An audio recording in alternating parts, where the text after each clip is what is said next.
청주시의회 더불어민주당은 무분별한 정쟁 시도를 원치 않습니다.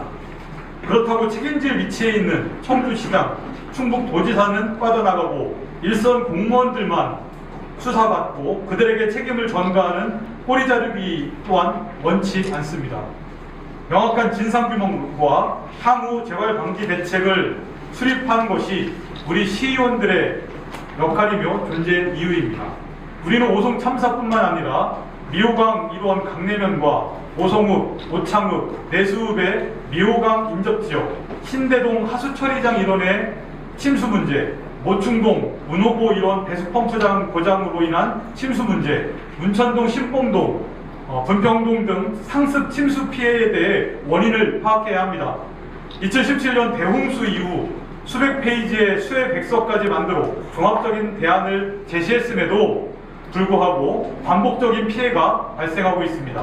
특히 2017년 낭성면 산사태로 2명의 사망사고가 발생했음에도 이번 국도 25호선 절개면 붕괴로 또다시 1명이 사망하는 안타까운 일이 발생하게 된 경위를 파악해야 합니다.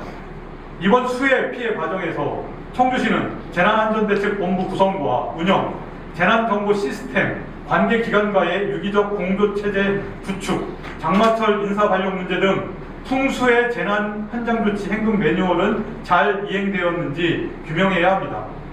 원인을 제대로 규명해야 항구적이고 근본적인 재해 예방 대책을 수립할 수 있습니다. 국도비 예산만으로 어렵다면 과감하게 청주시 자체 예산을 투입해서라도 근본 대책을 세워야 합니다. 청주 시민의 생명과 안전을 지키는 것은 청주시장과 공직자, 청주시의원 모두의 책무입니다. 이에 청주시의회 더불어민주당 의원들은 막중한 책임감을 느끼며 다음과 같이 제안합니다. 하나, 청주시 23년도 수해 원인 규명을 위한 행정사무조사 특별위원회 구성을 제안합니다. 하나, 2024년도 본예산에 수해 재발 방지 예산을 반영하기 위해 신속한 행정사무조사가 필요하며 하루라도 빨리 업무를 시작할 수 있도록 청주시의회 임시회 소집을 제안합니다. 오늘은 뭐 하고 있냐라고 하는 질책들이 많았습니다. 사실.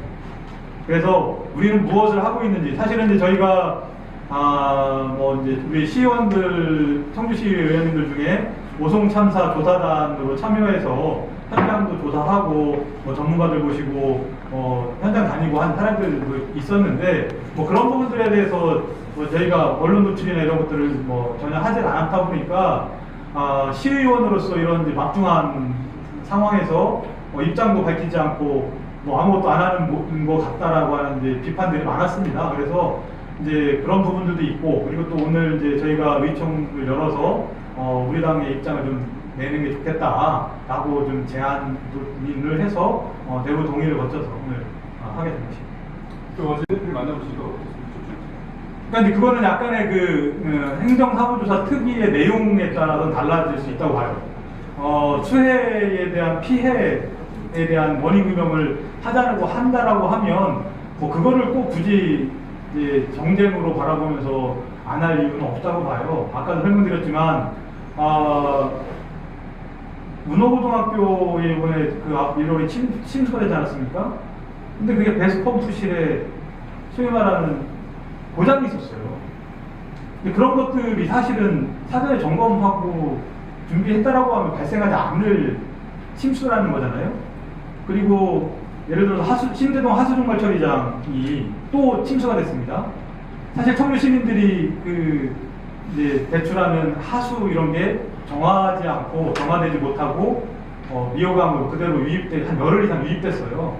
그리고 그것에 전기시설이나 모터나 이런 거 교체하는데 수십억이 들어가고요. 그런데 거기가 침수된 이유가 하수 처리장에서 미호강으로 나가는 유출 뒤에 수문이 없어요. 역류에서 다 들어온 거예요.